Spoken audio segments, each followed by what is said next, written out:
इसमें कोई शक नहीं है कि भारत के भोजन का इतिहास बेहद ही रोमांचक और खास रहा है। यहाँ तक कि ज़्यादातर लोग ये जानते भी नहीं हैं कि जो भी लोकप्रिय भोजन आज वो खा रहे हैं, असल में वो भारत का है ही नहीं। आज हम बात करेंगे कुछ ऐसी डिशेस की जो देखने सुनने में तो भारतीय लगती हैं, लेकिन भारत में उनका जन्म नहीं हुआ।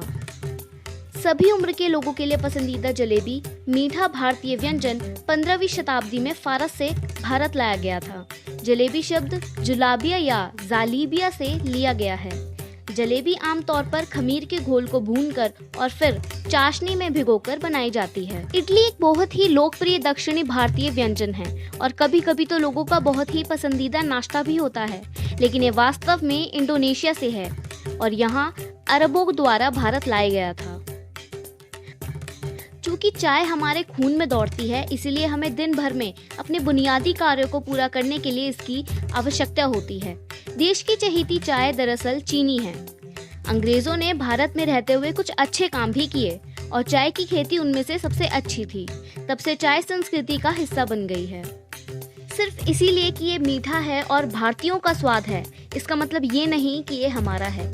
इस मिठाई का मूल नाम लोकमा था और ये फारस और भूमध्य सागरीय क्षेत्र की थी। गुलाब जामुन एक मीठा व्यंजन है जो फारस और भूमध्य सागर से आया है। इसे लोकमा के नाम से भी जाना जाता है। ये जानकर तो मेरा भी दिल टूट गया।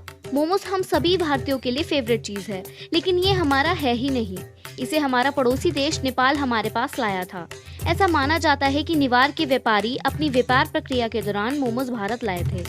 यह अभी भी स्पष्ट नहीं है कि इसके पीछे की वास्तविक कहानी आखिर क्या है, लेकिन भगवान उन व्यापारियों को आशीर्वाद दे। भारत में फ्राइड फूड का अहम हिस्सा बन चुका समोसा ईरान से यहाँ आया। ईरान से भारत आया समोसा भारतीय स्वाद में घुल मिल गया। 13वीं से 14वीं शताब्दी के बीच ये भारत आया।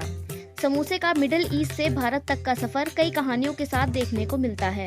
कहते हैं कि फारसी भाषा के संबो साग से निकला हुआ शब्द है समोसा। भारत देश में 2000 साल पहले समोसा आया जब आर्य भारत आए थे। ऐसे ही तमाम फैक्ट्स के लिए सब्सक्राइब करें शॉर्ट न्यूज़।